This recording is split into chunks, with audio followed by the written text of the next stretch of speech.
Years ago, in a series I was watching called Samurai Girl, the trainer asked the girl and said, "When I say jump," she answered, "You say, I say how high." He said, "You don't say anything, you just jump."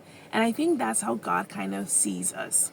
So today I was making a bottle for my son, and I was making the bottle, and I put a bottle on the bed, and I was calling him. I was like, "Come." He was on the bed, and he was so distraught because he saw me put the bottle down. And when I put the bottle down, he now thought that, I'm not going to give the bottle to him anymore. So rather than coming and listening to my command, he started to throw a tantrum and cry. And he was so distraught, just pulling out his hair and like, "Mommy, just give me the bottle. I'm really hungry."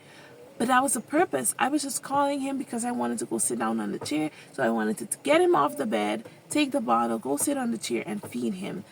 But just because I put the bottle down, he couldn't see that I was still going to give him that which he needed. So he started to get distraught and he started to panic. And rather than following my instruction, which is come, he decided to just not come and cry.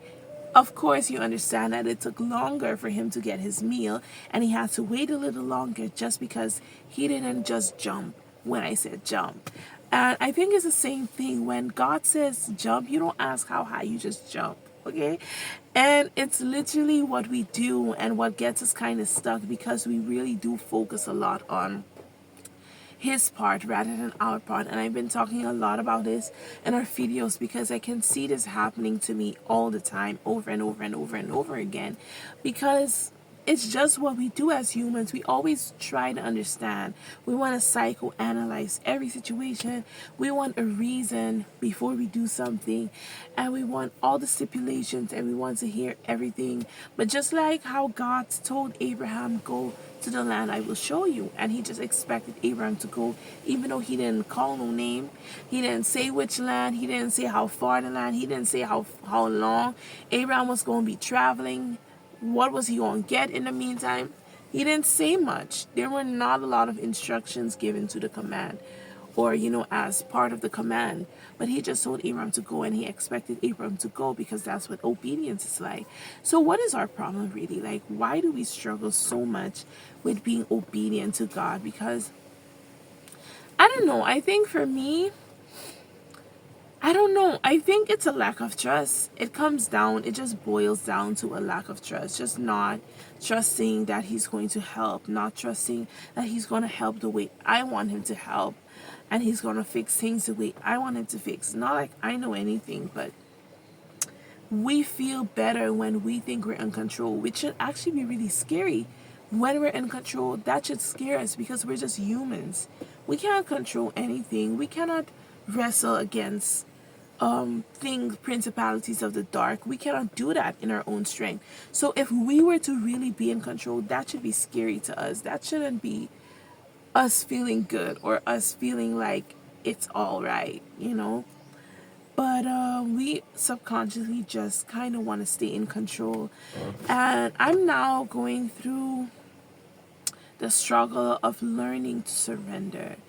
And I'm not sure what it's going to take. I have been pleading with God to break me without breaking the things that are precious to me in my life, the people who are dear to me, because at this point, God's instructions to me feel so clear, yet I feel like I'm always in a state of confusion or crippling fear that keeps me, stuck in not doing what He has told me to do. And so I find myself wondering whether or not I am able to fully surrender, or what is it going to take, because God is so desperate to save us. He will do anything to save us, even if He has to do something extreme to get our attention. And I could feel Him calling out to me so long that now I'm starting to get nervous, like if I don't get my act together, what is it going to take?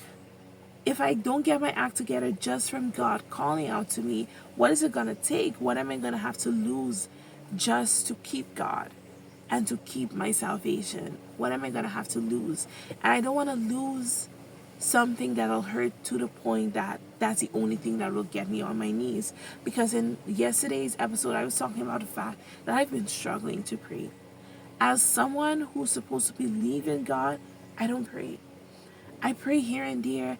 I pray short prayers, I pray help prayers, but I don't pray the way I'm supposed to be praying in order to have the kind of breakthrough that I am needing from the Lord. And it's insane because He has given us such a tool of prayer to use. And I just want to let y'all know, don't be like me, y'all. Prayer changes things. Even though I don't pray, I can tell you that prayer changes things, because when I do pray, I see a difference in my life. And so again, why don't I pray more regularly? I have to learn to surrender.